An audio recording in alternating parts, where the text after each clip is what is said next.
सवाल आपसे, इससे पहले कि हम ज़ेबा निशा जी की बेटी के पास एक आखिरी सवाल के लिए पहुंचे, काज़मी साहब, आपने एक और शख्स की अपील इसके साथ जोड़ दी है। आपको लगता है कि ये रास्ता इख्तियार किया जाना चाहिए? एक छोटा सा जवाब प्लीज।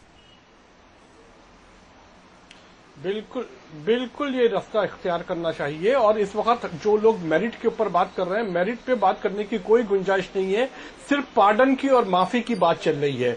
और जब माफी की बात चल रही है तो अगर संजय दत्त को मिलती है बिल्कुल मिलना चाहिए, ज़ेबुन्निसा काजी को मिलती है बिल्कुल मिलना चाहिए, लेकिन उसके साथ में यूसुफ नलवाला जो है, जिसका रोल इतना था कि सिर्फ एक उसने बैग उठा के लेके आया था, उसको भी मिलना चाहिए। और एक केरसी बापू एडेजानिया जो 82 ईयर्स ओल्ड है, ज़ेबुन्निसा से भी ज्यादा एज के हैं, अगर उनकी भी कुछ सजा बाकी रह गई है, मुझे नहीं पता कि उनको सेट ऑफ मिल चुका या नहीं, तो उनको भी पार्डन मिलना चाहिए। तो आप एक और एप्लीकेशन मूव करने की तैयारी कर रहे हैं अब्बास साहब। और ये प्लेटफॉर्म जो है वो यूसुफ नलवाला को भी मिलना चाहिए। चलिए एक और मामला आप लेकर आगे बढ़ना चाहते हैं, जरूर, बिल्कुल।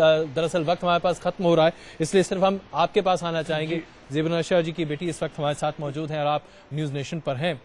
हम एक आखिरी आपसे अपील जानना चाहेंगे। जाहिर सी बात है, आपने कहा कि आपकी मां को माफी दे दी जानी चाहिए। मान लीजिए कि ऐसा हो जाता है तो फिर आप क्या कहेंगे? जी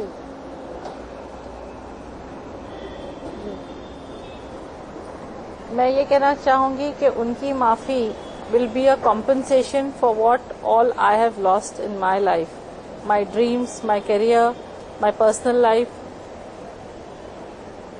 It will be a compensation for me. It will be a gift for me. बिल्कुल। बहुत बहुत धन्यवाद आप सबों का हमारी इस चर्चा में शामिल होने के लिए। रजा मुराद साहब, आपका धन्यवाद। नगवा जी इस वक्त हमारे साथ नहीं है। मनन साहब, आपका धन्यवाद। ज़ेबा निशा जी की बेटी इस वक्त एक्सक्लूसिवली न्यूज नेशन पर मौजूद थी, आपका बहुत धन्यवाद और शुक्रिया इस शो में आने के लिए। और अब्बास कासमी जी, आपका भी बहुत बहुत धन्यवाद। हम यहाँ पर एक छोटा सा ब्रेक लेना चाहेंगे। जाहिर सी बात है, क्या होता है ये राज्यपाल और राष्ट्रपति के विवेक पर है, लेकिन इसमें कोई दो राय नहीं कि कुछ अपील है जिसके आगे आंखें हमेशा नम हो जाती हैं। कुछ देर के लिए रुक रहे हैं, वापस आते हैं, फिर संजय दत्त पर कुछ और चर्चा करते हैं।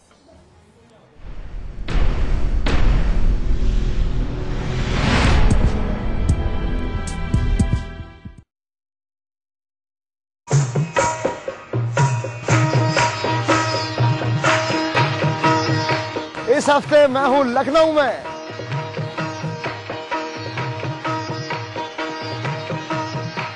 ये वो शहर है, शहर निगारां कहें जिसे, गुलदस्ते खिरा में बहारा कहें जिसे। घूमे दीवाना सारा जमाना, घूमे दीवाना, खाना गाना गाना खाना।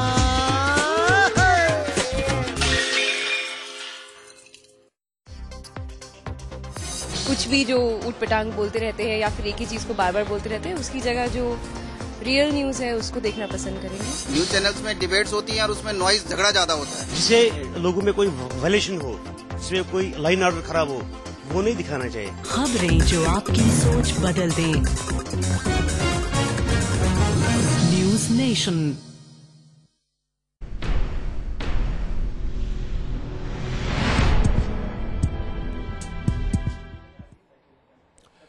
पर्दों से सलाखों तक संजय दत्त की इस कहानी की शुरुआत हुई थी 1993 के मुंबई धमाकों से। मुंबई में हुए सीरियल ब्लास्ट के बाद संजय दत्त की जिंदगी में एक ऐसा तूफान आया जो अभी तक थम नहीं पाया है। हथियार संजय दत्त के जीवन के एक ऐसे नासूर के तौर पर आज उभर कर आए हैं जिसकी टीस आज भी वो महसूस कर पाते हैं।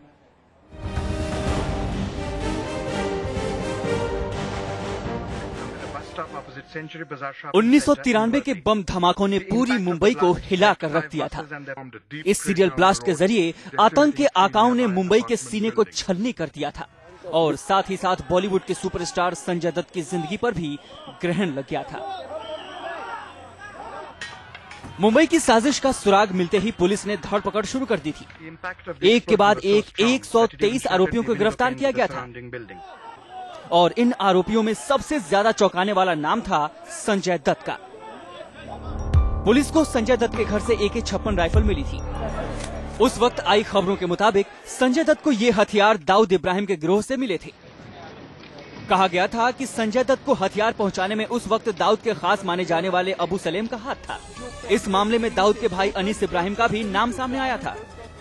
हालांकि बाद में संजय दत्त ने एक AK-56 राइफल को छोड़कर बाकी सभी हथियार लौटा दिए थे। इस बीच पुलिस के बढ़ते दबाव के चलते संजय दत्त ने खुद को बचाने की कोशिशें भी शुरू कर दी थी। संजय दत्त ने अपने परिचित यूसुफ नलवाला को फोन कर उनके घर में रखे हथियारों को नष्ट करने को कहा। सह आरोपी यूसुफ नलवाला ने रूसी मुल्ला करसी अटजेनिया की मदद से AK-56 को नष्ट कर दिया, लेकिन 9 mm पिस्टल का बैग रूसी मुल्ला ने अजय मारवाह को रखने के लिए दे दिया।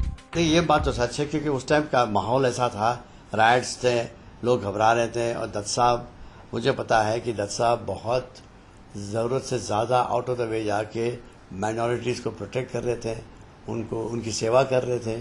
तो एक वल्नरेबिलिटी तो फैमिली पे थी, और किसी ने जाके उसको बोला होगा कि भाई आपके बंगले पे हमला हो सकता है और आपको आपकी सिक्योरिटी के लिए कुछ प्रिकॉशंस लेना चाहिए। उसने जाके, क्योंकि मैं एक बात कहूँ सर, दिल का वो बहुत साफ किस्म का इंसान है, दिमाग ऊपर कम है। वो बेवकूफ़ी उसने कर दी कि बस बातों में आ गया और उसने ऐसा काम किया जो उसे नहीं करना चाहिए था।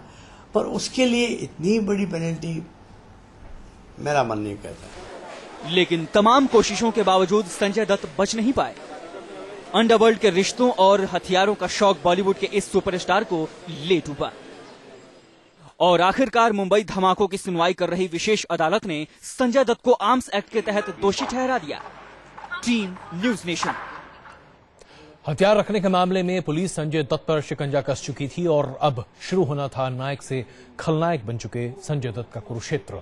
ऐसी लड़ाई जिसमें संजय दत्त को न केवल अपने करीबियों बल्कि कानून के सवालों का भी सामना करना था।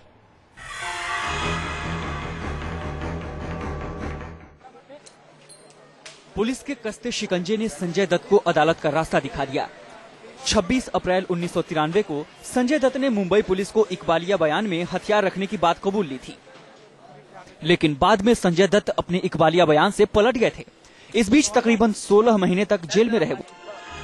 इसके बाद संजय दत्त को जमानत मिली और वो 1995 से 2007 तक जमानत पर रहे।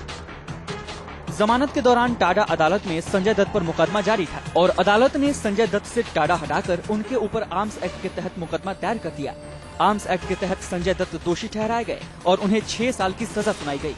सजा सुनाने के बाद अक्टूबर 2007 में संजय दत्त ने सरेंडर कर दिया और उन्हें 38 दिन तक यरवडा जेल में रहना पड़ा। 27 नवंबर 2007 को सुप्रीम कोर्ट से संजय दत्त को जमानत मिल गई, लेकिन उनके ऊपर मुकदमा जारी रहा।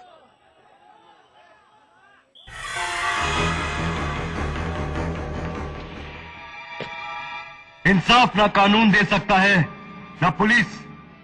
अगर कोई इंसाफ दे सकता है तो एक इंसान दूसरे इंसान को दे सकता है, और आज ये बात इस हैवान को समझ आ गई ऑनर। जेल में सजा काटने और आर्म्स एक्ट के तहत मुकदमा झेल रहे संजय दत्त की छवि को इन बातों से काफी नुकसान पहुंचा। जो शख्स हिंदुस्तान का सुपरस्टार था वो अब देश का खलनायक बन चुका था। फैंस की नजरों में तो संजय दत्त नीचे गिर ही गए थे। साथ ही साथ संजय दत्त के फिल्मी करियर पर भी इसका असर पड़ा। दूसरी बार जेल से बाहर निकलने के बाद संजय दत्त के हाथों में फिल्में नहीं थी। फिल्म जगत के जो बड़े नाम कभी संजय दत्त के आगे पीछे घुमा करते थे, उन्होंने भी इस मुश्किल वक्त में इस सुपरस्टार से किनारा कर लिया था और कभी सिनेमा के पर्दे पर राज करने वाला ये सितारा अब पल पल तड़प रहा था। फिल्में संजय दत्त की जिंदगी का एक अटूट हिस्सा थीं और संजू बाबा को फिल्मों से दूर रहना पड़ रहा था। इस मुश्किल दौर में परिवार और करीबी दोस्तों को छोड़कर कोई भी संजय दत्त के साथ नहीं था। लेकिन बॉलीवुड के सितारे की कहानी यहीं खत्म हो जाए, ये तकदीर को भी मंजूर न था। जिंदगी की उठापटक से दो चार होते हुए संजय दत्त ने एक बार फिर अपना रास्ता बनाया, एक ऐसा रास्ता जहां कामयाबी संजू बाबा का इंतजार कर रही थी। Team News Nation. Question hour में आज के लिए बस इतना ही। कुछ देर के लिए रुक रहे हैं, वापस आते हैं कुछ और बड़ी खबरों के साथ।